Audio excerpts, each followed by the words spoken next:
di exitnya Pak, pintu keluar masuk. Yang armada kedua itu kebakar langsung Pak. Oh, mobilnya kebakar. Mobil kebakar, saya lari secepat mungkin. Ternyata dia keluar, badan itu udah kebakar sih gimana Pak. Iya, iya. Akhirnya 2 itu meninggal di tempat lokasi tersebut. Teman saya ngecek sendiri biasa Pak, dia kan pemberani ya. Iya, iya. Dia pemberani. Dia tiba-tiba teriak, tolong, tolong. Lari semua Pak karena panik ya. Lari semua saya ke situ. Termasuk operator, ada apa? Dia nunjuk-nunjuk ke atas sambil kakinya gemeteran. Ada apa? Saya nengok ke atas dan semua itu melihat kejadian itu.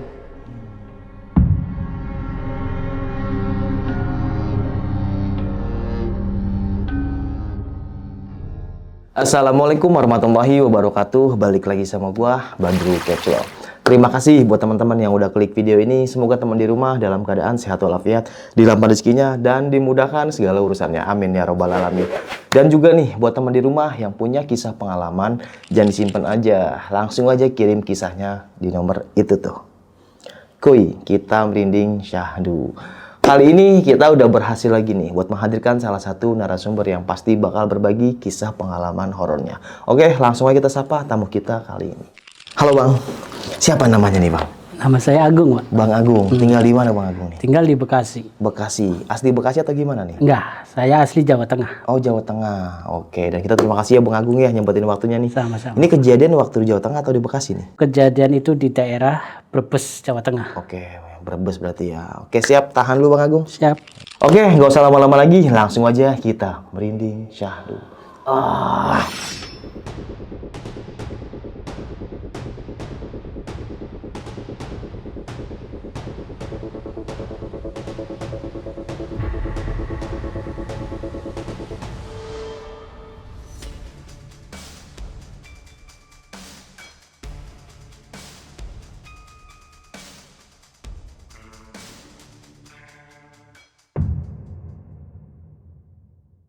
Gimana nih Bang Agung, kisah pengalamannya nih Bang?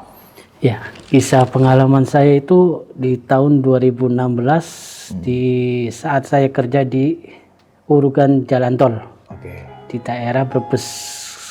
Kita melakukan pekerjaan itu banyak adatnya Mas, dalam arti ritual-ritual Jawa. Iya, iya. Karena buat keselamatan kita, keselamatan pekerja dan keselamatan yang lain gitu. Waktu itu pembangunan jalan tol atau renovasi Bang? Pembangunan Oh iya, 2016 ya. 2017, 2016. Iya, iya. Itu pembangunan jalan tol pertama kita kerjakan itu di Pejagan.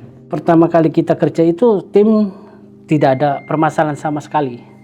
Semua lancar setelah kita ada sesajen, ritual-ritual Jawa bilang itu.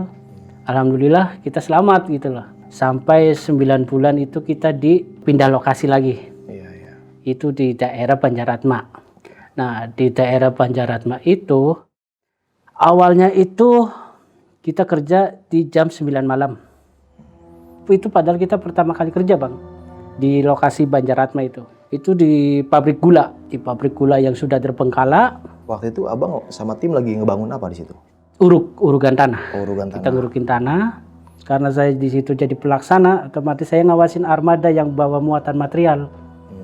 Nah, di situ waktu ada armada pertama, di situ saya mulai penasaran nih, kok ada baru-baru ini supir bawa perempuan gitu loh. Oke. Cuma perempuannya bukan kayak perempuan masih muda atau enggak, bukan.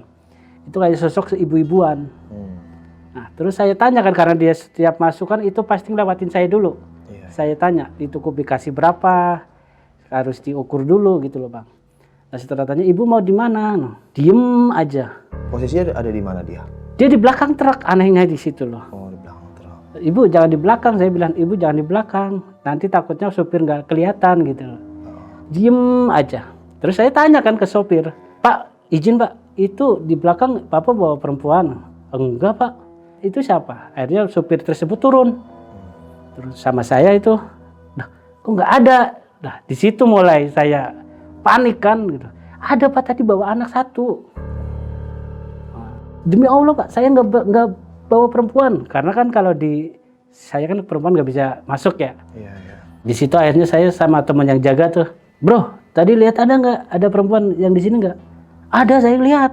Teman saya ngelihat. Nah, terus kemana dia? No? Lah, saya tahunya ngikut sama supirnya gitu loh. Bukan kok, supirnya bilang. Nah, akhirnya di situ kan aneh juga kan. Nah, ada satu lagi yang lihat itu. Teman saya juga, namanya Andi itu. Pak, itu masuk ke pabrik gula di situ Pak, sama bawa anak. Nah, saya penasaran, pabrik gula. Kan di situ kan kosong, nggak ada apa-apa. Ketika jam 1 atau jam 2, mesinnya itu bunyi Pak. Mesin di pabrik gula tersebut. Padahal di situ tidak ada satu orang pun yang kerja di situ. Cuma ada yang penjaga. Akhirnya kan saya penasaran, Pak, tolong dong Pak, itu dimatiin dulu. Apanya Mas mesinnya? Orang mesin nggak ada kok. Nggak ada suara-suara. Dan yang anehnya lagi, teman saya yang di sampingnya itu juga mendengar. Wah. Yang namanya aungan-aungan kayak singa itu loh. Itu di situ setiap malam pasti ada aja suara-suara itu. Karena saya makin penasaran, saya tanyakan sama sesepuh daerah situlah. Karena saya juga takut di situ.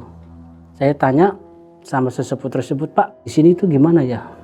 Ya intinya jangan kencing sembarangan, jangan sampai kita melakukan perzinaan di daerah pabrik tersebut gitu loh.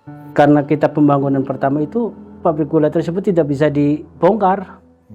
Karena kita memang satu sudah mengupayakan, kedua memang sangat-sangat mistis gitu loh. Kenapa yang lain bisa dibongkar, cuma ini nggak bisa dibongkar gitu loh. Kita sampai memanggil orang pintar itu hampir puluhan Pak. Kayak orang-orang pintar-pintar lah. Untuk gimana caranya, karena kan di progres kita kan harus lewatin itu tuh. Sementara itu nggak bisa dibongkar. Pernah kejadian waktu hari Kamis, malam Jumat itu, karena progres disuruh cepat ya Pak ya. Kita harus melaksanakan pembongkaran secepat mungkin. Akhirnya saya bilang sama operator saya, pabrik ini depannya harus dibongkar. Tetap sampai sekarang pun nggak bisa. Dan akhirnya dia malah kena celaka Pak. Waktu pertama dia menggali, menjalankan alat beratnya itu, biasa aja normal, kayak sewajarnya lah. Kok tiba-tiba itu muter kenceng. Alat berat tersebut tiba-tiba kenceng banget, sangat kenceng. Sampai ada teriakan aungan seperti singa gitu loh Pak. Nah, dari 4 orang termasuk saya, hanya 1 orang yang bisa mendengar, orang Pekalongan itu. Jangan ganggu rumah saya. Kalau bahasa Jawanya, jangan rusak umai nyong. Itu teriakan tapi nggak ada wujud. Dan orang Pemalang ini yang dengar? Pekalongan. Oh, Pekalongan ya. Suatu ketika ada omongan itu, yang namanya burung-burung itu tiba-tiba pada keluar dari pabrik tersebut, kayak mau nyerang gitu loh. Nah, kejadian itu tiba-tiba alat berat tersebut berhenti, otomatis saya sama teman saya ngecek. Saya ketok pintunya, bro, loh kok nggak keluar, malah panas. Karena mungkin pikiran saya, karena habis dipakai mungkin panas. Saya paksa buka pintunya, dia kayak gini posisinya. Otomatis saya tepuk, bro, ternyata udah biru Pak, biru semua. Biru, pokoknya biru semua, sampai kaki sampai ini biru semua. Dari kejadian itu penduduk wilayah banyak yang nonton Pak. Pada cari tahu kan, mungkin beberapa warga di situ bilang, udah dibilangin ini mah jangan dibongkar, masih saja untuk dibongkar. Karena pikiran saya di situ progres, kejar kerjaan juga, mau gimana lagi. Di situ saya sangat menyesal, dan kejadian itu malah lebih parah Pak. Sangat-sangat lebih parah. Karena kita harus ada pemakaman juga yang harus dibongkar. Semua berjalan lancar, karena kita kan didampingi oleh, kalau orang Jawa kan namanya orang pintar juga ya Pak ya, didampingi, semua berjalan lancar. Tapi setelah kejadian itu kita mau nguruk makam itu, ya Allah, yang namanya ular itu gede-gede banget. Dari mana itu ular? Itu munculnya dari makam yang habis kita gali Pak.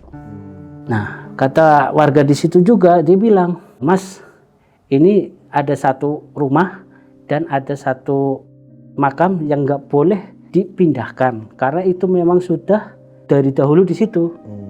Akhirnya pada waktu itu saya ke rumah sesepuh, warga pada ngasih arahan mas, ngasih masukan bahwa lokasi tersebut jangan pernah ada yang nyentuh kalau tidak mau celaka. Pada kayak gitu. Tapi saya mikir, masa iya sih namanya gudang kosong bisa nyelakain orang. Nah, walaupun teman saya udah ada jadi korban itu, tapi kan saya pikiran saya kecelakaan kerja gitu loh mas. Nah, akhirnya setelah saya pulang dari situ, saya tetap kerja. Saya tetap kerja seperti aktivitas sebelumnya. Pada malam itu hari kedua kerja di lokasi Banjaratma. Karena kita urugan tanah, armada datang. Tiba-tiba ada satu mobil, satu dump truck itu yang bilang, Mas, saya lokasinya di sini. Padahal saya itu bukan lokasi kita mas. Itu masih ada makam. Jam berapa itu kira-kira? Jam 11. Jam 11 malam. Bapak kenapa nyampe sini? Lah tadi ada yang ngarahin ke sini. Lah Pak, ini masih makam, lihat dong. Lah, saya nggak tahu Pak, orang saya diarahin. Akhirnya saya bawa truk itu. Karena mungkin bapaknya juga gemeteran supirnya ya. Saya bawa. Lah di situ kenapa kendaraan tersebut nggak bisa nyala? Yang rasanya beratnya minta ampun. Akhirnya saya turun, saya ngecek armada normal, mesin nyala. Tapi kok kenapa lah? Maksudnya kenapa gimana? Nggak bisa maju gitu loh. Oh, kayak ketahan gitu. Nah, saya bingung. Saya manggil teman saya 4 orang, dorong. Tetap saja nggak bisa. Akhirnya saya manggil yang jaga pabrik. Karena di pabrik tersebut kan ada yang jaga 2 orang. Pak, minta tolong Pak. Minta tolong bisa dibantu dorong kan? Mas, nggak usah didorong mas. Orang di situ, mobilnya mas itu ada yang gandulin. Nah, di situ saya penasaran. Ada yang gandulin. Saya pikir, wah apa bener waktu sesepuh bilang jangan megang lokasi ini. Ternyata memang benar mas. Sampai hampir 3 jam armada tersebut baru bisa jalan setelah sesepuh tersebut datang. Pas datang ngapain tuh si sepuh itu? Jadi dia bawa air kelapa, terus dibungkus sama kain putih, itu lalu disiram. Armada saya disiram baru mau jalan. Karena suasana semakin mencekam, saya minta izin Pak, tolong saya kerja di sini dibantu gitu loh. Saya bantu mas. Kalau bisa hari ini Bapak di sini Pak, nanti ada inilah gitu loh, ada tanda terima kasih saya. Dia nggak mau gitu loh. Karena apa? Kalau saya di sini bentrok. Dia bilang kayak gitu. Terus saya dikasih salah satu kayak apa ya? Jenisnya itu kayak batu cincin. Cuma itu baunya bau anyir gitu loh mas. Saya nurut nih, saya pakai. Jam 3 malam. Itu kejadian itu waktu teman saya lagi pada ngopi itu. Ada 4 armada mas. Yang belum kita bongkar. Karena kan memang kita kan gantian bongkar tersebut ya. Karena kan kita alat doser cuma 1. Operator beko yang 1 turun. Nyamperin saya. Pak, saya kayaknya hari ini izin Pak. Kenapa? Saya pokoknya hari ini izin. Saya kan harus ada alasan yang inilah gitu loh. Tadi saya lihat sesuatu Pak. Di mana? Di gundugan pasir armada yang nomor 3. Barisan nomor 3. Karena saya penasaran, saya ke situ mas. Tidak ada apa-apa. Nah, setelah saya ingat kata-kata dari sesepuh tersebut, saya harus pakai cincin. Akhirnya saya pakai dan saya balik lagi ke armada tersebut. Dan saya membuka pintu armada itu langsung kaget, panik, takut dan pengen lari. Apa tuh? Karena ada sosok perempuan yang wajahnya sangat menyeramkan. Dan dia itu nggak menatap saya, anehnya. Dia menatap ke arah kaca, ke arah depan. Di situ saya teriak manggil teman saya. Dan 2 orang teman saya langsung datang ke saya karena saya teriak. Ada apa Pak? Saya cuma nunjuk jari karena saya takut gitu loh. Nunjuk jari, ada apa? Karena penasaran, saya nengok lagi, nggak ada mas. Oh, udah hilang. Dia hilang. Terus? Setelah dia hilang, karena saya panik, saya pengen kita ke kantin gitu loh. Ke kantin ngobrol-ngobrol, tadi ada apa? Ada ini saya cerita masalah perempuan yang di armada tersebut dengan wajah yang sangat menyeramkan. Dan ibu kantin itu mendengar. Dan ibu kantin itu malah ngomong ke teman saya. Biasanya kalau setelah melihat itu ada kejadian. Akhirnya saya merenung Pak sendiri sambil ngopi sama ngerokok. Kejadian apa yang dimaksud? Sementara kok waktu di Pejagan itu, waktu di rest area pertama kita kerja exit pertama itu nggak ada masalah seperti ini. Dan akhirnya memang benar Pak, setelah azan subuh persis, supir armada tersebut itu meninggal. Supirnya itu? Setelah saya dari kantin, armada nomor 2 dibongkar, giliran nomor 3. Kenapa nomor 3 saatnya dibongkar kok tanahnya nggak dibongkar-bongkar? Pertama bukan saya, teman saya si Ferdi itu datengin ke armada tersebut untuk memanggil supirnya, bangunin, takutnya kan tidur Pak. Dibangunin nggak bangun-bangun, tahu-tahu dia meninggal. Dan meninggalnya sama seperti operator yang pertama kejadian itu. Badan pada biru semua. Posisinya? Posisi lagi megang kayak gini di setir. Setelah saya mengetahui bahwa supir itu meninggal, di situ kan ada kayak security ya Pak ya. Security itu datang ke Polsek Brebes, itu datang. Kalau untuk diminta keterangan saya nggak mau, karena itu kan bukan kewenangan saya. Ada yang minta keterangan sama teman saya itu. Ya, memang kejadian meninggalnya di situ, terus kita di stop Pak, waktu jam itu di stop. Tadi stop dulu, udah mau pagi sekarang juga. Setelah kejadian itu saya nggak bisa tidur Pak, karena saya kerja malam pulang pagi. Saya pagi nggak bisa tidur, merenung di kamar, merenung di kamar. Akhirnya saya punya inisiatif untuk pindah ke lokasi. Berarti saya ke tempat material, ke gunung. Maksudnya? Saya pindah lokasi untuk ditugaskan ke Gunung Limestone di daerah Karanganyar. Jadi kita ngambil material itu di sana Pak. Oh, jadi tukeran masih gitu. Satu proyek. Masih satu proyek. Di sini bagian materialnya. Pengurugan, di sana pengambilan. Akhirnya saya diizinin kerja di sana jam 11 malam, berangkat dari rumah karena rumahnya kan dekat saya kalau dari situ. Itu malah lebih parah Pak. Pertama kali saya kerja di situ, ya ampun, malah lebih parah dari kejadian yang di Penjarat Mak. Itu ngapain aja di sana maksudnya pekerjaannya? Di sana itu kan kita ngerukin material Pak, limestone, gunung. Jenisnya gunung, masih ada hutan. Ngambil tanah gitu maksudnya? Kita pertama pengambilan itu bukan tanah, tapi karang. Karang limestone itu, ngambil di situ kerja pertama. Saya takut gimana gitu ya, karena masih trauma sama kejadian yang kemarin. Akhirnya saya udah bismillah di situ, saya kerja di sini.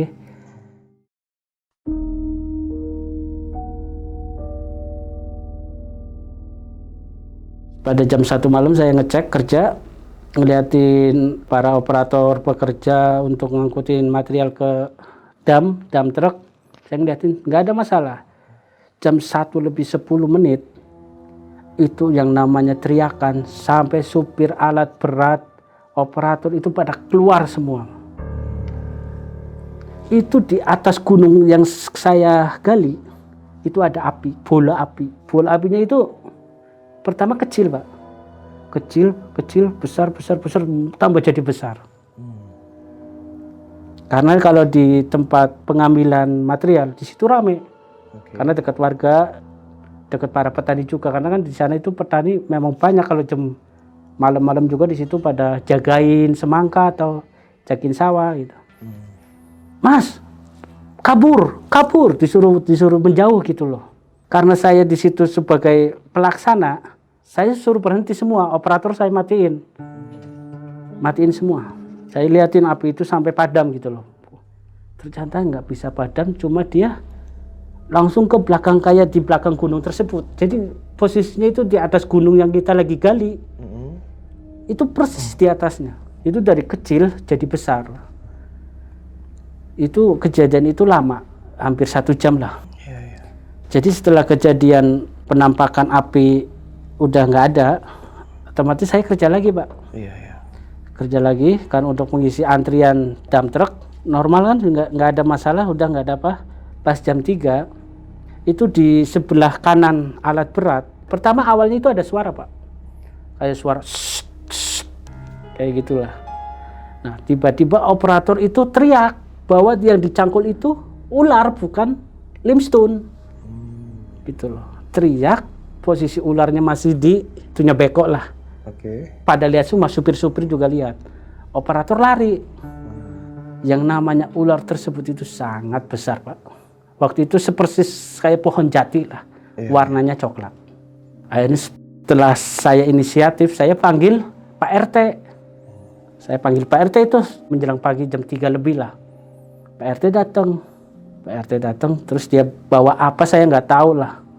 Akhirnya saya dikasih arahan ke Pak RT, disuruh pindah lokasi pengambilannya. Karena di situ kan gunung besar, Pak. Iya, iya. Di situ gunung besar, dan setelah ular itu masih ada di situ, Pak RT bilang, udah dipindah aja, ularnya ditaruh lagi. Oh, dilepas lagi. Dilepas lagi. Yang saya bikin heran, Pak, ularnya tuh kenapa nggak ngejar gitu loh. Itu ular apa yang? Saya nggak tahu, Pak. Warnanya coklat, panjangnya itu nggak terukur lah, panjang banget. Ada 3 meter. Lebih, karena kalau ular itu melilit di alat berat, itu bisa dililit, Pak. Iya, iya. Sampai yang namanya supir-supir itu pada ngeliatin. Cuma alhamdulillah saya punya teman supir-supir itu nggak ada yang penakut gitu loh, Pak. Iya, iya. Akhirnya saya dipindahkan ke lokasi yang baru. 2 hari, cuma 2 hari kerja di lokasi baru, memang nggak ada apa-apa. Ketiga harinya itu, hari ketiganya, saya minta izin, saya pengen shift pagi. Mungkin apa karena posisi saya memang harus lihat-lihat yang kayak gini terus, saya juga kurang tahu. Hari Jumat, pas sholat Jumat, otomatis kita pada istirahat, Pak. Iya, iya. Di situ kan gunung ada kayak warung ya, pakai bambu-bambu itu. Saya suruh supir semua turun dari armada. Ada 2 armada itu yang asik main HP di dalam mobil. Karena saya lepas posisi dari kantin, makan sama teman-teman yang lain. Ada suara kayak batu jatuh, dan saya lihat, Pak. Dan warga sekitar pun lihat. Jadi jarak kita pengambilan itu dari material batu yang besar itu jatuh, itu nggak jauh, Pak. Cuma kenapa kok arahnya bisa pas ke kepala mobil? Oh, nimpah pala mobil. Yang aneh lagi kalau kita batu, Pak, itu kan kalau kita udah jatuh ke tanah, nggak mungkin bisa loncat lagi. Kan logikanya seperti itu. Kok itu habis kenain armada yang pertama, langsung loncat ke armada yang satunya. Oh, berarti 2 armada kena. Yang armada pertama mati di tempat. Yang armada kedua itu kebakar langsung, Pak. Oh, mobil yang kebakar. Mobil kebakar, saya lari secepat mungkin. Lari karena dari kantin nggak terlalu jauh lah, Pak. Dari kantin sampai gunung tersebut nggak terlalu jauh. Saya tengok teriak. Ternyata dia keluar, badan itu udah kebakar sih, gimana, Pak? Iya, iya. Sebisa mungkin saya nolongin pakai apapun. Pakai pasir lah, pakai kain lah, pakai karung, seadanya di situ lah, Pak. Akhirnya 2 itu meninggal di tempat lokasi tersebut. Oh, yang ketiban sama yang kebakar juga meninggal? Meninggal semua. Gak lama kemudian warga tersebut pada rame, Pak, karena ada kejadian itu. Suaranya sangat kencang, Pak. Suara apa? Kayak bom. Bor! Warga pada mendekat karena penasaran. Terus ternyata kejadian itu yang armada nomor 2 itu yang benar-benar ekstrim. Ini namanya orang kebakar lari-lari minta pertolongan. Iya, iya. Teman saya bawa kain, Pak, kayak spray. Dipasain karena kan di situ kan ada gombangan air juga. Langsung diselimutin ke dia, yang namanya udah kebakar lama ya, udah habis lah gitu loh. Nah di situ akhirnya diberhentikan selama 1 minggu untuk polisi lah, untuk pengecekan siapa yang salah atau ada ini. Akhirnya alhamdulillah masih bisa dikerjakan karena itu katanya kecelakaan alam. Iya, iya. Karena kan faktor ketidaksengajaan dan material yang kita garuk sama yang batu jatuh itu, Pak, itu perbedaan jauh. Jauh. Tapi anehnya itu kenapa kok bisa menimpa ke armada yang di situ? Maksudnya si tukang itu, si pekerja itu lagi gini, terus yang dari sini jatuh gitu maksudnya? Iya. Bukan yang di atasnya sekali? Oh. Di situ diliburkan 1 minggu. Otomatis karena saya di situ staf pekerja harus pindah ke Banjaratma lagi dah. Karena di situ diliburin. Nah saya cerita tuh, Pak, kejadian itu di Banjaratma. Di Banjaratma ternyata setelah nggak ada saya malah lebih parah. Teman saya menceritakan yang lebih ekstrim di situ. Oh, gimana tuh? Dia bilang, Mas, Di sini juga lebih parah Mas, 14 orang pada kesurupan. Oh. Nah saya ngomong, kenapa kok bisa sampai kayak gitu, kayak kesurupan massal. Jadi begini, di kantin pertama kita makan yang namanya makan biasa Mas, ngopi gitu loh. Itu kejadian jam berapa? Jam 8, jam 9. Iya, iya. Nah, saya dipanggil saat itu, teman saya belum menceritakan kronologi panjang lebar, saya dipanggil. Saya diminta keterangan sama atasan saya untuk kecelakaan yang 2 armada tersebut. Kronologi saya setelah saya ceritakan, bos saya itu bilang, apa kita take over aja Mas? Kita ini sudah kayak gini, masih ada aja bencana-bencana atau musibah kayak gini. Terus lanjut aja Pak Haji, nggak apa-apa, nanti kita cari solusi yang terbaik aja. Setelah saya dipanggil sama atasan saya balik lagi ke teman saya untuk meminta keterangan lah, kenapa kok karyawan bisa kesurupan gitu. Iya, pertama kita makan semua Mas, nggak ada masalah, kita makan yang namanya ada yang BAB atau yang buang kencing. Lah keluar dari situ kita ngumpul di satu lokasi. Di situ ada pohon beringin. Pohon beringin, kita ngumpul di situ sambil bawa kopi, duduk di situ. Entah kenapa itu kok semua bisa kesurupan, saya lari Mas. Saya lari nolongin dah. 14 orang, ada yang kayak monyet, ada yang kayak ular. Dan saya minta bantuan sama yang jaga pabrik. Yang jaga pabrik bilang ke teman saya, jangan pada mendekat, jauh, ntar juga sadar sendiri. Teman saya bicara, iya, akhirnya nggak lama sadar Mas. Saya kepengen tuh lihat tempat yang kesurupan tersebut. Nah, ternyata di situ ada makam 2. Entah itu makam siapa. Setelah dari situ pemikiran saya, mungkin dari situ teman-teman saya ganggu atau apa. Nah, setelah itu kita kerja normal. Kita pindah lokasi lagi Pak. Karena kita kan kerja itu per 4 kilo. Per 4 kilo kita selesai pindah ke daerah Terlangu.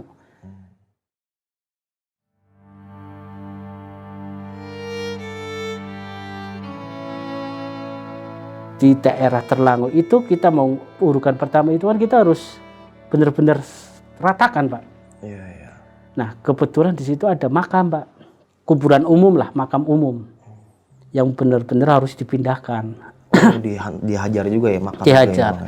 Cuma saya mikir, saya izin sama atasan, Pak Haji, karena kita mau pembongkaran, kita harus ada selamatan gitu loh. Kalau orang Jawa kan selamatan, tahlilan, wah. Kita adakan di situ Pak, sama warga tersebut. Dan alhamdulillah warga juga membantu, termasuk warga-warga yang keluarganya dikubur di situ. Berjalan itu jam 9 malam, waktu hari Selasa. Saya masih ingat itu waktu hari Selasa jam 9 malam kita bongkar, karena kalau kita pagi atau siang otomatis yang nonton banyak. Kita bongkar semua berjalan lancar. Dan ada salah satu makam yang benar-benar nggak bisa dibongkar. Kita keruk aja susah Pak, sampai alat kita rusak. Maksudnya tanahnya nggak bisa dikeruk? Makamnya itu udah kayak yang namanya orang Jawa itu kayak batu bata itu loh. Itu nggak bisa dibeko sama sekali. Padahal kan kukunya beko itu besar. Dan yang memimpin doa itu nggak ke arah makam tersebut, nggak tahu ngapain, saya juga nggak tahu. Terus Mas, ini jangan dibongkar. Dan sampai detik ini makam tersebut masih ada di bawah jembatan. Masih ada. Nggak bisa dibongkar itu. Nggak bisa. Terus? Akhirnya kita turuti.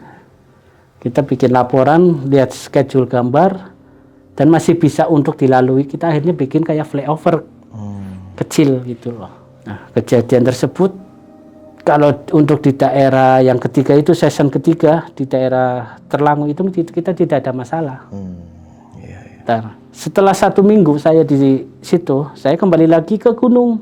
Ke material itu? Ke material itu, karena di situ sudah mulai berjalan lagi. Nah, kerja normal. Kelima harinya seperti biasa saya kan shift malam. Jam 10 saya berangkat dari rumah, nyampe situ jam 10.15. Saya ngecek solar, ngecek operator, ngecek yang lain-lain, semua aman. Kita ready kan jam 10 Pak. Saya bilang operator, bro ini kenapa alat berat kok kayak gini? Lah emang kenapa Pak? Lo kok bisa kayak gini, ntar rusak gimana? Enggak Pak, aman. Aman, bilang. Udah ini udah jam 10. Ahmad, operator saya yang baru namanya Ahmad, mainkan. Nah, main. Kita kerja pertama biasa. Kita dapat 4 rit Pak, baru 4 rit. Kelima ritnya itu alat nggak bisa fungsi. Sama sekali. Saya telepon om saya. Om, leading. Kenapa ini rusak? Terus waktu om saya bawa temen namanya Hartono. Dia kan bisa mesin juga lah ya. Terus normal semua. Setelah dinyalain, nyala. Tuh nggak lama kemudian nyala, mati lagi.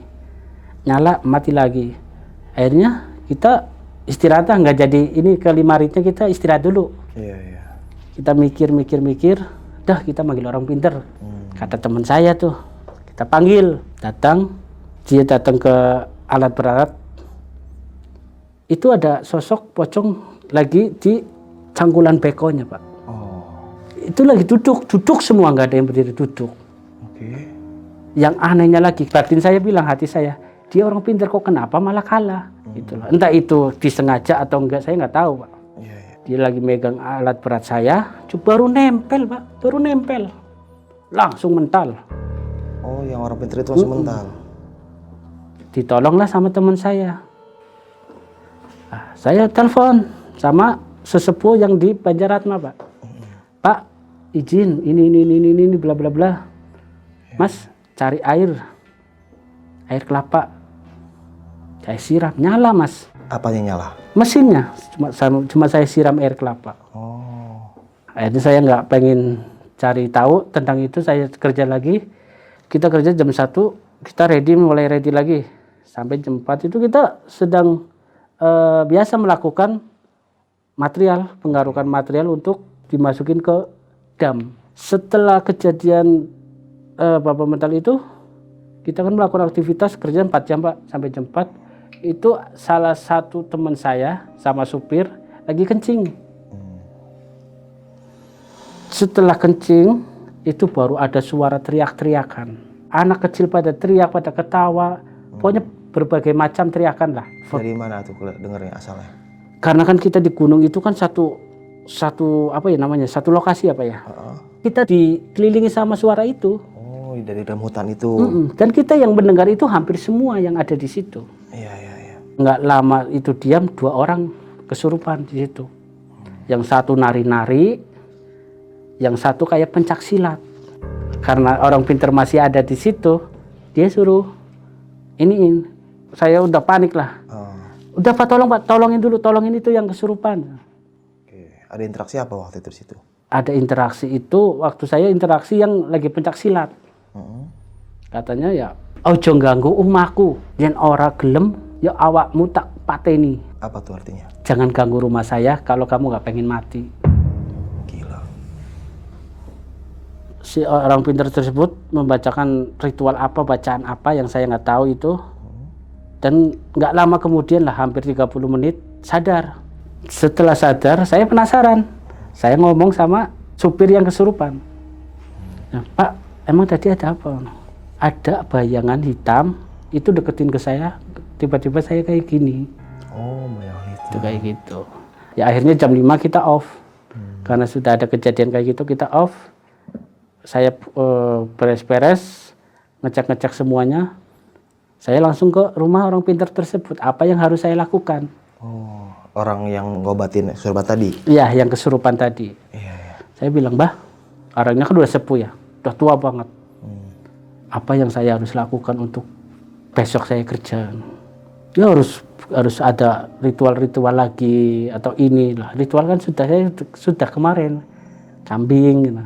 Terus buat ini segala macam. Dia bilang, di sini itu tempat angker Mas. Di sini itu dulu tempat pembuangan jenazah. Banyak orang-orang meninggal dibuang di sini. Di situ saya makin panik. Di sana saya kerja banyak horor. Di sini juga lebih-lebih kayak gini. Dan akhirnya saya turuti permintaan itu. Karena biar tidak ada korban gitu loh. Iya, iya. Dia mintanya apa? Kepala kerbau. Oh, kepala kerbau. Jadi dia bilang untuk pagar, Pak. Biar kita yang para pekerja itu dipagar. Jadi kita cari, dan hari Kamis kita melaksanakan ritual tersebut. Kita ngelakuin itu jam 4 sore di gunung tersebut. Oh. Nah, ritual jam 4, selesailah jam 5:30 lah.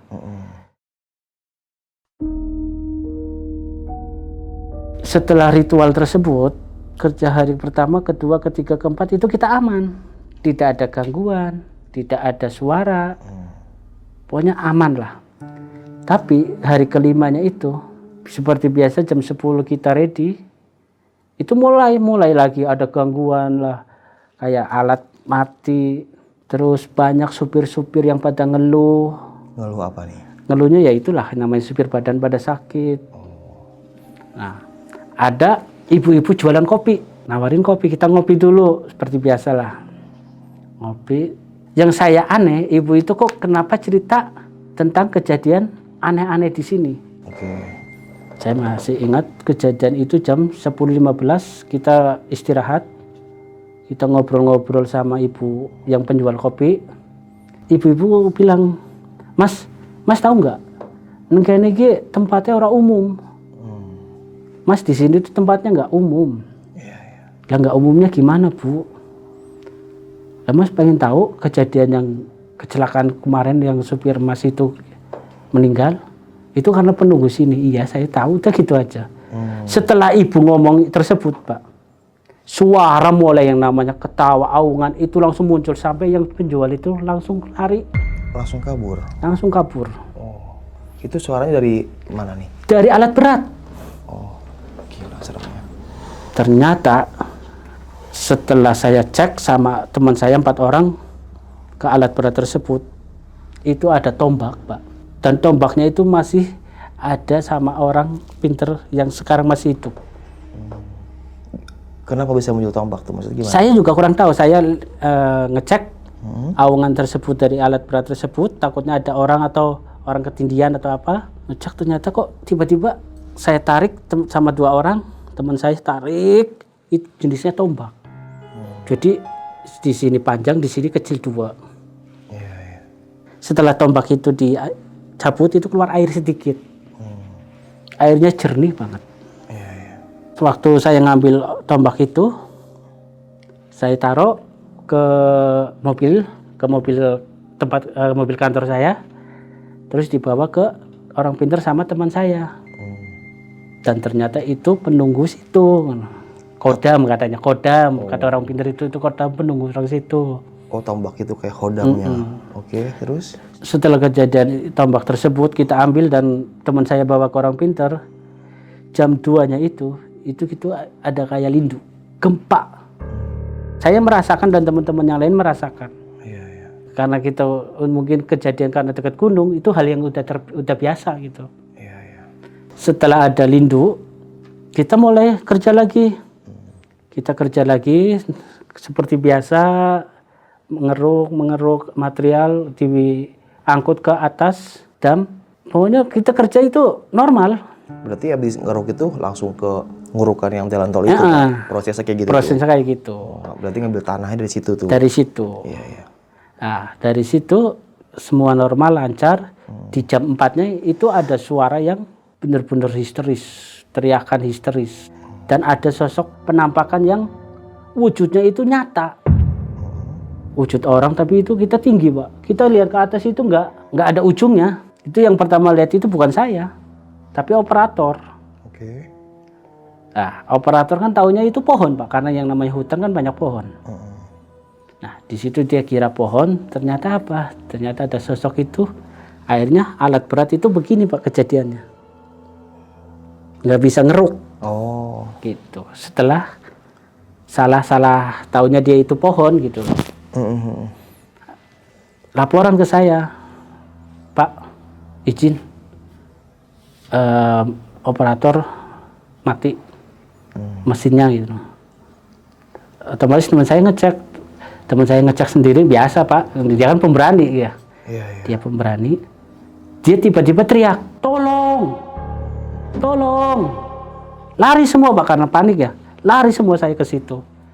Termasuk operator, ada apa? Dia nunjuk-nunjuk ke atas sambil kakinya gemeteran. Nunjuk, ada apa? Saya nengok ke atas dan semua itu melihat kejadian itu. Tinggi tapi nggak ada ujungnya. Saya bawa teman saya minggir Pak. Operator dimatiin. Keesokannya kita masih aktivitas yang sama Pak. Kita mulai dari jam 10 lagi. Ada karyawan baru, supir.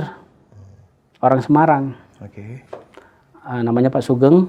Anehnya dia kayak sok kenal sama saya. Bapak pengawas ya Pak di sini? Ya betul. Pak, izin Pak, saya Sugeng, supir baru. Iya Pak, silakan Pak kerja. Hanya kerja.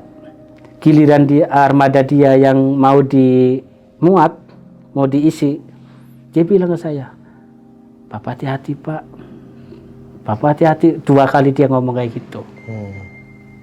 Nah saya penasaran kan, setelah dia muat, dia jalan tuh, saya berhentiin. Mas Sugeng, sini deh. Saya obrol 4 mata Pak. Di mobil saya itu, mobil kantor ya. Kok Bapak baru kenal saya, kok udah bilang hati-hati. Ya maaf, saya bukannya sok pintar Pak. Saya pokoknya hati-hati aja Bapak. Ya. Emang kenapa? Ya di sini tempatnya angker. Iya saya tahu angker. Bapak pengen tahu tempat angkernya paling angker itu di mana? Saya penasaran Pak. Saya manggil teman 2 orang biar saya ikut gitu loh. Di mana Pak Sugeng? Coba tunjukin. Dia nunjukin Pak jalan. Dari mobil saya, tempat mobil saya berhenti itu saya parkirin ke tempat yang dia unjukin. Itu 200 meter lah. Oke. Dikasih unjuk, ternyata ada pohon pisang Pak. Pohon pisang itu, anehnya itu pohon pisang itu kecil, tapi pisangnya itu gede banget. Nah di sini Pak, kalau Bapak pengen tahu pusatnya itu di sini. Di dekat pohon pisang itu. Pohon pisang. Aku Bapak tahu gitu loh. Emang Bapak orang pinter? Enggak, saya bukan orang pinter. Saya cuma firasat aja kata dia. Saya penasaran Pak.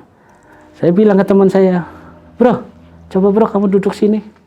Pak jangan Pak, kata Mas Sugeng, jangan duduk di situ. Kalau mau duduk siang apa pagi. Emang kenapa Mas? Pasti kalau orang Jawa sampai nanti tidur. Oke. Oh teman saya kan orangnya bergajulan, nggak percaya. Dia duduk di pohon pisang, menyender di pohon pisang. Bener Pak yang Mas Sugeng ngomongin. Tidur langsung. Tidur beneran? Tidur beneran. Dan anehnya tidur itu nggak bisa dibangunin. Oh. Ternyata dia orang pintar juga lah kalau menurut saya ya Pak ya. Percuma Mas, dibangunin nggak bakal bangun. Emang kenapa? Itu kalau orang-orang zaman kuno itu, zaman kejawen, itu raganya lagi dibawa gitu loh Mas. Oh iya, sukmanya itu ya. Nah terus gimana? Nunggu sampai azan. Sampai azan subuh baru dia bangun Mas. Bisa sadar, bisa kembali gitu. Dan pembicaraan itu benar kata warga di situ. Oke. Jangan ada yang istirahat di pohon pisang itu. Makanya kenapa ya kejadian itu sama pembicaraan warga itu klop semua Mas. Setelah ada azan subuh, saya nggak nyamperin Bang. Dia datang, deg-deg. Saya kaget dong. Lah, kamu udah sadar bro? Emang saya habis ngapain Pak? Lah, bukannya saya dari tadi kerja. Pada bingung kan Pak, termasuk saya. Emang kamu kerja di mana? Kerja, kayak ada istana-istana gitu. Oh. Pengakuan dia. Oke. Nah ini duitnya.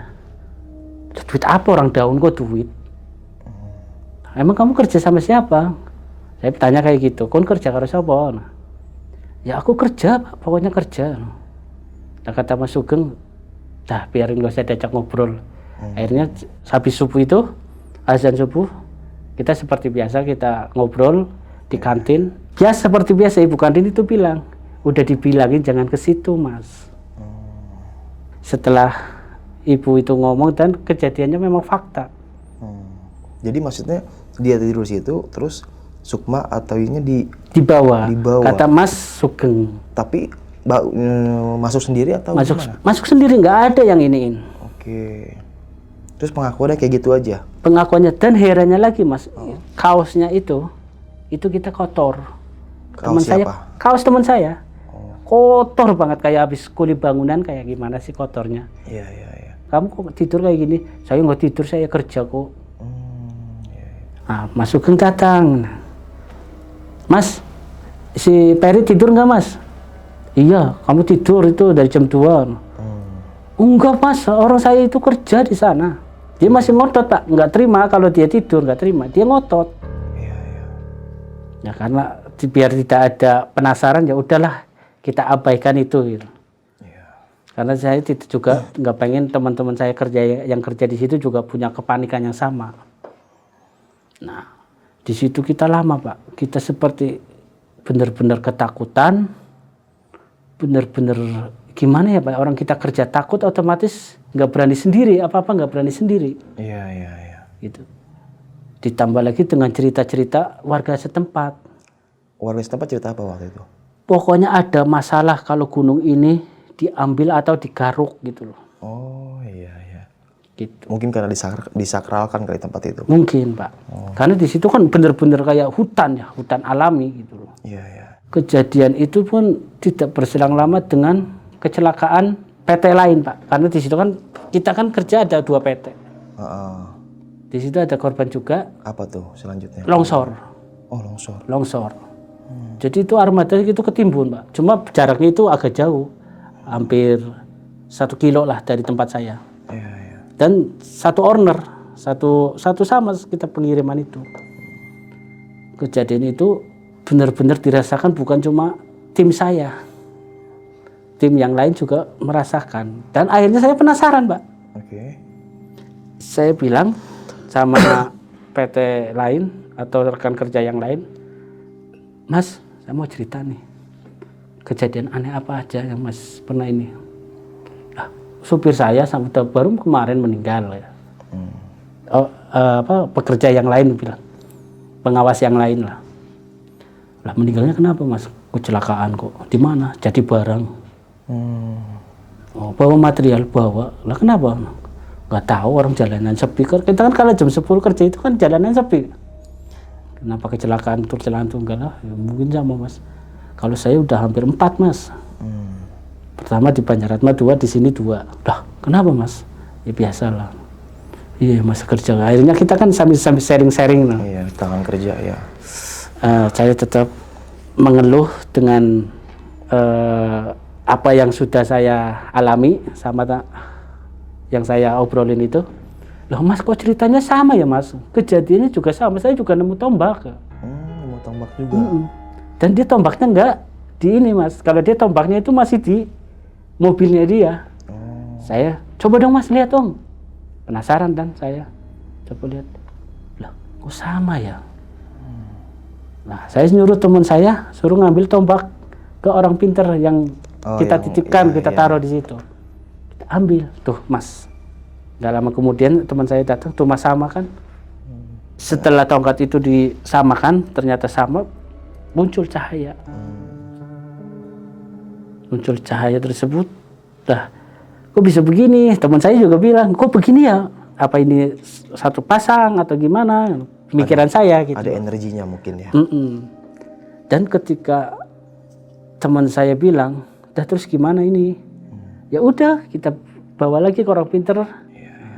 Setelah tombak itu dibawa ke orang pinter lagi, terus disuruh dikubur. Teman saya bilang, ini tombak apa? Ini dulu di situ tuh kan tempat kerajaan itu. Itu tempat kerajaan. Jadi mungkin masih banyak benda-benda yang lain yang bakal masih itu nemuin.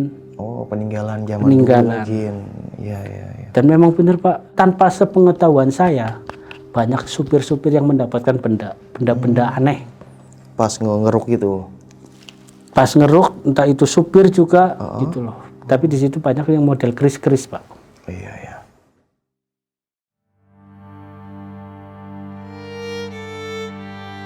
Setelah hampir 3 minggu lah, saya kembali lagi ke tempat pengurukan. Oh, jalan tol ini. Dan ternyata udah hampir nyampe ke Kaligangsa. Setelah di Kaligangsa, saya otomatis menetap di Kaligangsa. Nah, seperti biasa di situ kita sebelum kerja saya mencari info Pak, karena pengalaman-pengalaman yang kemarin ya. Saya mencari pengetahuan dulu, takutnya gimana-gimana. Kalau di situ katanya bilang, kamu jangan pakai warna kuning kalau kerja. Emang kenapa lagi ini aneh-aneh lagi ya? Bilang kan begitu sama teman saya. Terus ya pokoknya jangan pakai baju kuning. Saya turuti, oke, Mas, kita kerja. Saya minta izin sama Pak RT, gitu. Izin untuk kerja di sini, dan alhamdulillah emang untuk di Kalikangsa itu tidak seseram yang di Banjaratma. Nah, beberapa hari kemudian saya kerja tidak ada kejadian, dan hari ke-9 saya menempati Kalikangsa itu baru ada kecelakaan. Kecelakaan apa nih? Armada saya lagi. Jadi awalnya itu kita lagi habis pembongkaran ya Pak ya. Habis pembongkaran itu jam 9. Oke, pagi atau malam nih? Malam. Jam 9 malam pembongkaran. Setelah pembongkaran itu perbedaannya di Kalikangsa sama di Banjaratma itu kita di exitnya Pak, pintu keluar masuk. Itu kita pintu keluar masuk itu tidak ada jaga kalau di Kalikangsa. Langsung jalan raya. Jalan Pantura. Pada jam 9 dia sudah keluaran urugan itu, dia keluar. Anehnya itu kok armada itu kenapa nggak belok ke kiri Pak? Kenapa dia lurus langsung dihajar sama bis? Kejadian itu kan suaranya sangat keras Pak. Dar! Pada lari semua ke situ. Armadanya Mas Agung itu kejadiannya sangat singkat gitu Pak. Setelah kejadian kecelakaan itu polisi nggak lama datang. Kita amankan. Armada kita pikirin biar nggak macet. Biasalah polisi meminta keterangan. Nah, akhirnya minta keterangan ya mungkin kelalaian dari supir juga mungkin. Setelah kejadian kecelakaan itu proyek terus berjalan. Saya langsung pindah ke ujung, ke Pemalang. Karena kan biar ketemunya sampai mentok ke Pemalang, ke Brebes, Tegal, Pemalang. Nah, saya pindah ke ujung ke Pemalang. Nah, setelah berapa hari itu atau berapa minggu? Itu hampir 1 bulan Mas. 1 bulan, oke. 1 bulan. 1 bulan saya pindah ke Pemalang. Biasa ketemu teman-teman kita kerja. Kerja. Itu teman saya Mas. Dari Pejagan itu. Ketemu di Pejagan. Akhirnya masih kerja biasa. Itu teman saya bilang, Mas, apa kabar? Baik. Mas, aku 4 hari ini kok ngimpinya nggak enak ya? Lah, ngimpi apa? Saya ketemu perempuan cantik namanya Widuri. Mantap ya gituin. Nah, terus ya nggak tahu Mas, sudah 4 hari ini kok gelisah loh. Ah, udahlah kita kerja. Nah, kita kerja nih. Saya padahal baru pertama kali ketemu dia lagi nih semenjak di Pejagan. Karena dia kan tugasnya di Pemalang Mas. Terus ngobrol, setelah itu kita kerja Mas. Kerja kita masuk jam 8, kita ngobrol sampai jam 9. Jam 9 kita mulai kerja. Karena kita kerjanya itu terpisah, dia di bagian utara, saya selatan. Jam setengah 12-nya. Oke, tengah malam nih ya. Setengah 12 malam, dia datengin saya. Mas, bisa nemenin saya nggak? Kemana? Ke jembatan yang itu, yang lagi saya bangun, lagi saya cor. Oke, saya ngikutin dia kan dari belakang. Terus dia kok anehnya gini Mas, dia katanya mintanya ke jembatan, tapi kok kayak pohon. Saya nggak tahu itu wujudnya pohon apa. Dan di situ ada sungai, ada sumur lah, bukan sungai, sumur. Dia nyemplungin badan dia ke sumur itu. Nah, saya bingung Mas, saya minta tolong pokoknya cari apa, tali atau apa. Di motor adanya apa, saya ini kebetulan ada 2 orang Mas naik sepeda lewat. Mas, tolong, ada apa Mas?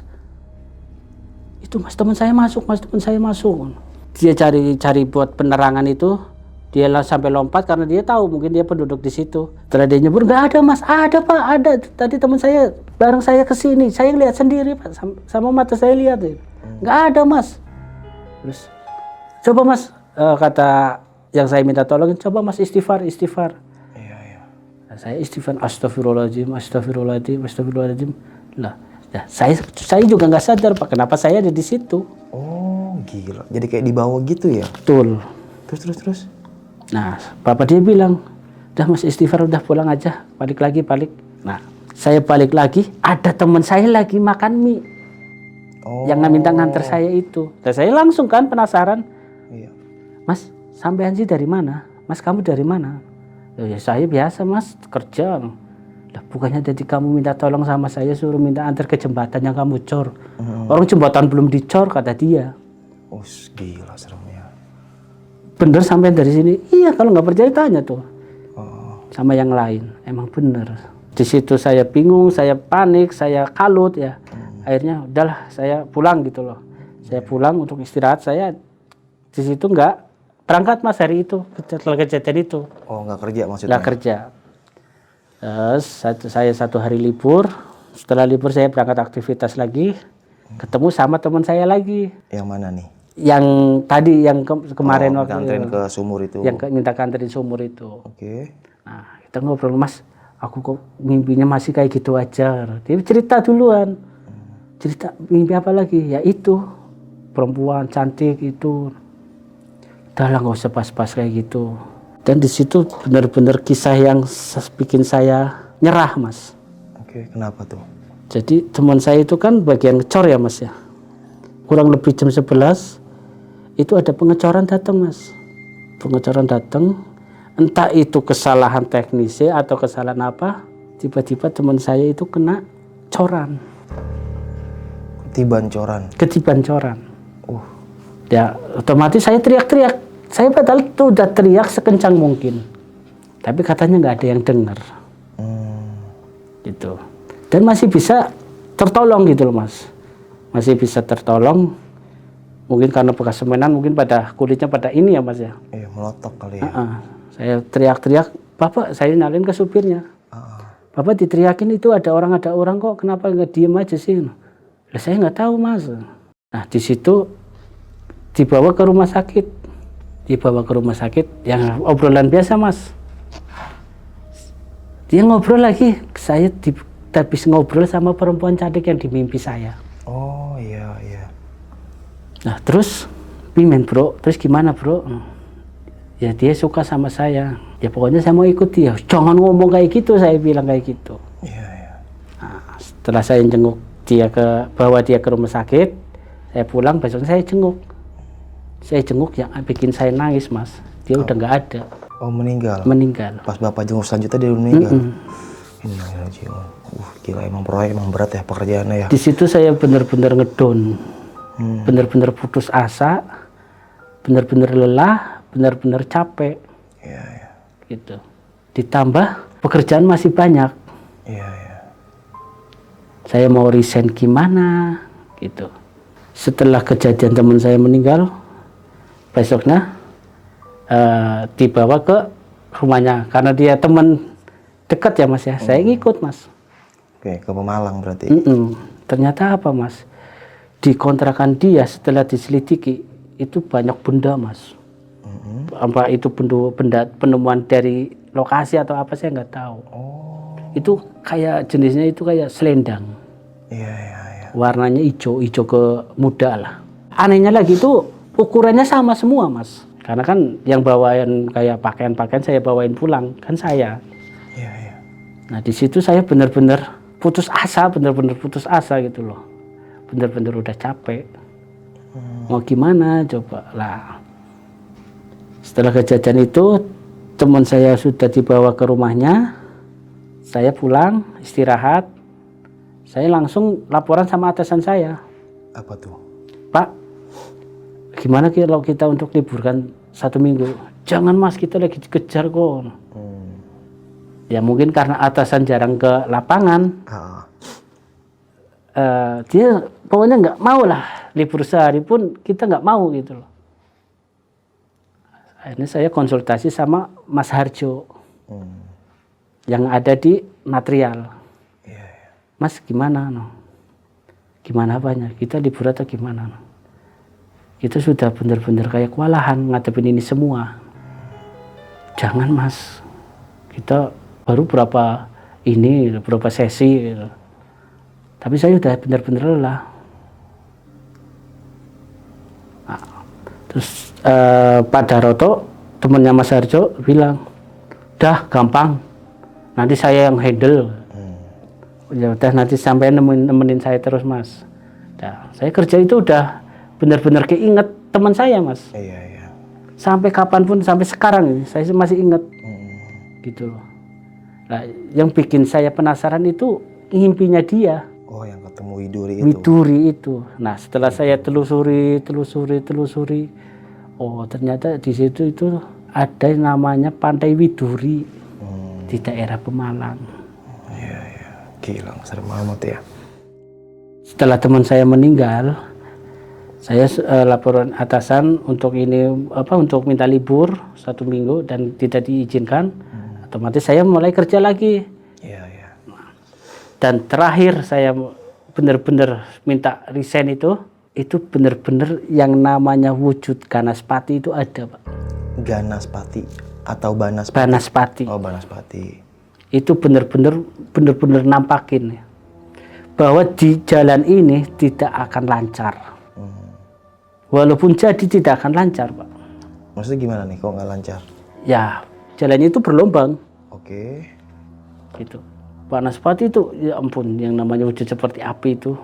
Ini maksudnya gimana nih? Kok Bapak sampai bisa ketemu Banaspati itu?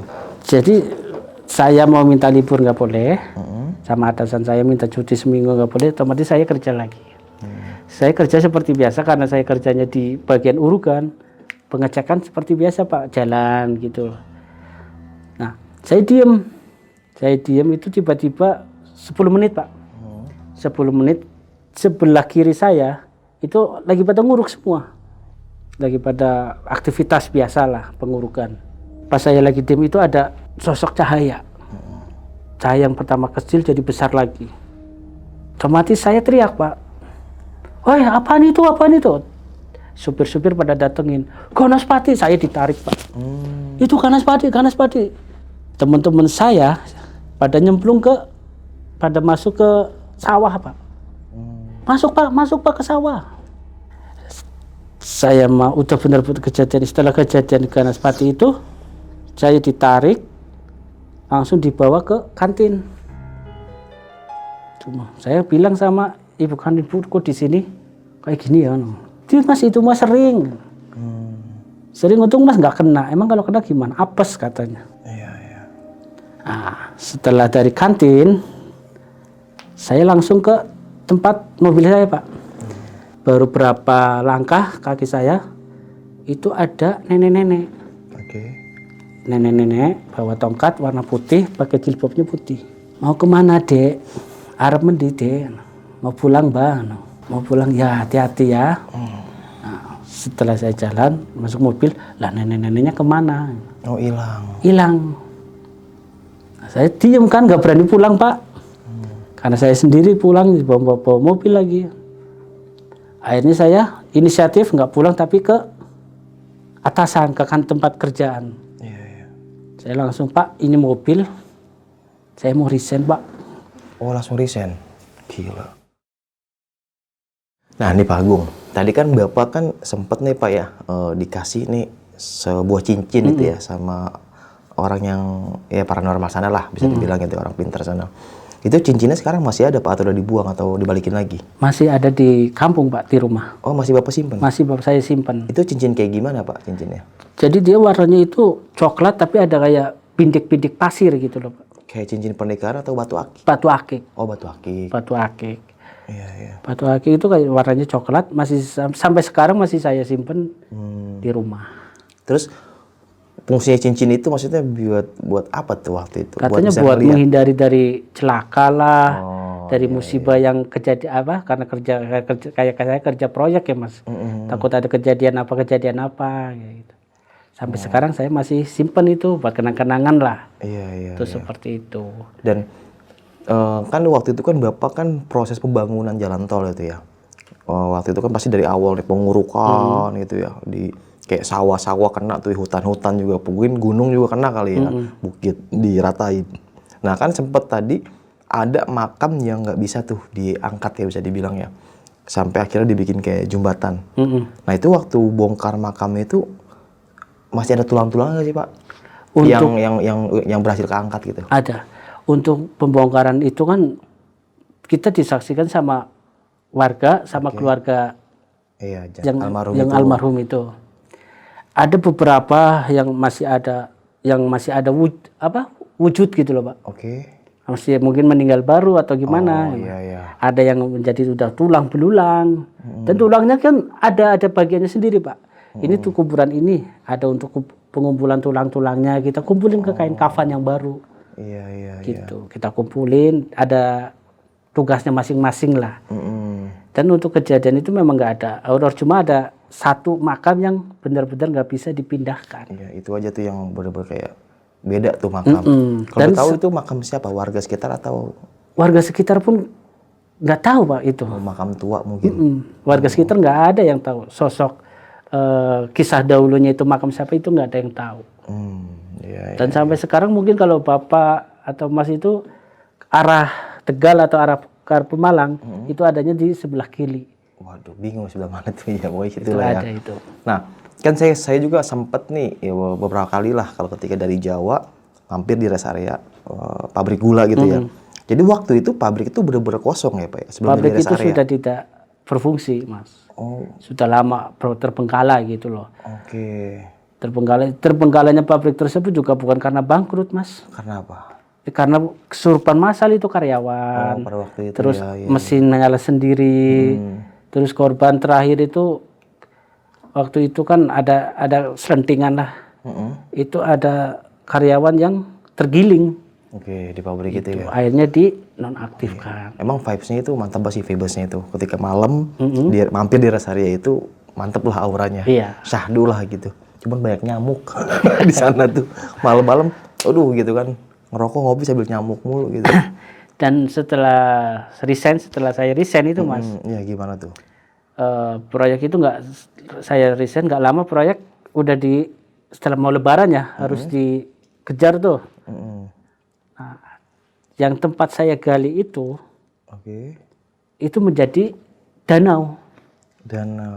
Iya. Dan sekarang dijuluki namanya Danau Beko. Danau Beko. Yang tempat material itu? Iya, betul. Dan jadi bekas urukannya itu kali. Setelah kita selesai off semua, saya kan resign dulu. Cuma kan saya masih aktif karena rumah saya dekat. Iya, masih bisa mantau lah gitu. Nah, kan kalau pembangunan tol itu Pak, tugas Bapak itu Pak Agung waktu itu per kilometer atau full Pak? Atau Saya per kilometer, karena saya kan ikutnya masuknya CV. Berapa kilometer tuh biasanya kalau kayak gitu? Pendor apa pemborong 4 kilo waktu itu, saya 4 kilo. 4 kilo pindah, karena kan di situ kita kan banyak PT lain, banyak CV lain. Gitu loh. Jadi kita kejar-kejar terus. Iya. Kayak gitu. Cuma mungkin bukan cuma saya yang kejadian seperti ini. Karena saya juga sering melihat ada ambulan masuk ke PT lain, ke CV lain. Kayak gitu. Kayak kesalahan kerja gitu ya. Wajar sih kalau namanya kita kerja berat ya, bisa dibilang ya. Kalau salah kerja mungkin ya udah nggak aneh lah bisa dibilang. Cuma yang bikin saya kapok sampai sekarang nggak kepengen lagi kerja di dunia pengurukannya. Apa? Gara-gara teman saya itu. Karena mungkin nggak sengaja lah kena coran itu. Jadi udahlah, saya bener-bener udah nggak pengen kerja lagi di bidang gitulah. Aduh, emang sih ekstrim banget ya Pak ya. Apalagi lihat kejadian kecelakaan yang sebelum teman saya meninggal, seperti ada yang batu karang tiba-tiba jatuh, padahal nggak ada angin, nggak ada apa. Gitu. Mungkin ya bener lah, dunia lain itu memang ada, bener. Apalagi saya melihat yang namanya tombak-tombak, yang namanya kris-kris mah banyak itu. Banyak nemuin kris-kris gitu. Cuma kalau saya kan nggak suka model-model kayak gitu ya. Dan ya alhamdulillah saya masih selamat sampai tol masih pembangunan selesai. Dan sekarang kemarin saya diajak lagi Mas. Diajak apa tuh? Untuk urukan lagi dari Pejagan ke Cilacap, proyek yang akan dilaksanakan tahun 2026. Cuma saya mikir gitu loh. Apalagi daerah Cilacap Mas. Berarti tembus ke selatan ya? Tol selatan ya? Tol selatan. Gokil. Nah terus setelah kejadian di tempat pekerjaan gitu ya Pak, sempat gak sih Pak sampai nih ke bawah ke rumah lagi tidur tiba-tiba dimimpiin kayak abis apa ya, bisa dibilang hancurin hutan-hutan atau kebun-kebun gitu kan, mungkin penghuni-penghuninya nempel nih sampai rumah ke bawah, mimpi atau apa gitu? Selama saya masih bekerja di situ sebelum resign, mungkin nggak ada mas. Cuma untuk kejadian kecelakaan atau merebut nyawa itu ada banyak lah. Tapi setelah saya resign, tapi kan walaupun saya resign, saya tetap masih survei lah ke lokasi. Karena kan atasannya bilang, walaupun resign tolong dijaga, karena kan dari awal saya gitu loh. Saya sering ke gunung itu, material itu. Nah, jam 12:30 saya ke situ ditelepon sama Mas Edi. Jam 1 apa nih, siang atau malam? 1:30 malam. Oke. Sini yo, temenin saya. Nah, saya ke situ mas. Ngobrol. Gimana mas? Di sini betah. Saya mah jujur, kalau di sini sendiri ya paling ngikut supir kayak gitu, pengakuan dia. Kenapa nggak kayak dulu saya kayak gini ngontrol? Nggak berani mas. Emang kenapa? Banyak nenek-nenek. Nah itu tahu. Nah, Mas Edi ada armada datang nih. Mas Edi kan otomatis ngikutin armada. Saya duduk sendiri sambil ngerokok ngeliatin para supir-supir armada lewat. Saya ngerokok habis 2 batang. Di belakang saya sebelah kiri itu ada perempuan merah. Cantik banget. Perempuan pakai baju merah maksudnya? Pakai gaun merah. Oh, gaun merah. Cantik banget. Otomatis saya kaget kan. Saya kaget. Karena banyak orang, banyak yang lalu lalang itu yang melintas. Ya saya ngomong, Mbak ngapain? Dia kayak gini aja posisinya. Nggak pakai jilbab, rambutnya panjang. Baunya wangi banget. Mbak ngapain di situ? Nah, saya kira kan jualan, karena kan di depan banyak yang jualan mas. Mbak jualan kopi. Diam, nggak ada satu kata. Nah, nggak lama saya ngomong itu Mas Edi datang. Dan saya langsung berdiri kan, Mas, istrinya sampean, saya bilang begitu. Istriku malam-malam diajak kerja ngawur. Mana istri saya? Lah itu. Lah, kok nggak ada mas? Ditengok lagi nggak ada. Loh, kok nggak ada? Saya kan otomatis malu sendiri ya. Mana? Tadi ada perempuan cantik di sini, warnanya merah, pakai gaun merah, cantik banget. Saya kira istrinya Mas Edi. Gila, taunya bukan. Bukan. Oh. Ah, jam 3:30 saya pulang. Saya mau baru nyampe gerbang yang arah ke material itu. Itu tiba-tiba ada sosok itu mas. Sosok? Sebelah kiri. Oh. Saya kan arah ke rumah saya belok kanan nih. Iya. Dia ada di sebelah kiri. Otomatis saya penasaran, takut. Dan yang bikin saya ininya dia cantik gitu loh mas. Oke, nggak menyeramkan lah. Nggak menyeramkan. Cuma kan saya nggak berani turun gitu loh. Buka kaca dia senyum. Oh, orang setan. Nah, dia senyum. Saya tutup lagi, klakson, udah pulang. Nah di situ baru ternyata dia ngikutin dan sampai sekarang itu selalu ada di saya.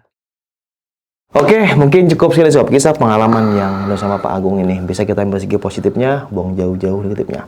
Itulah sebuah pekerjaan, itulah sebuah perjalanan. Kali ini Pak Agung berbagi kisah pengalamannya waktu bertugas membangun jalan tol. Ya, emang cukup resiko ya. Banyak kecelakaan kerja, jangan kan tempat itu, di pabrik pun banyak atau di tempat lain pun banyak. Karena ya setiap kerjaan pasti punya resiko dan ngeri banget ya sob ya. Dan sampai jumpa di kisah selanjutnya. Wassalamualaikum warahmatullahi wabarakatuh. Dadah. Buat kalian yang punya pengalaman horor, langsung aja chat ke nomor 0877 1671 5337.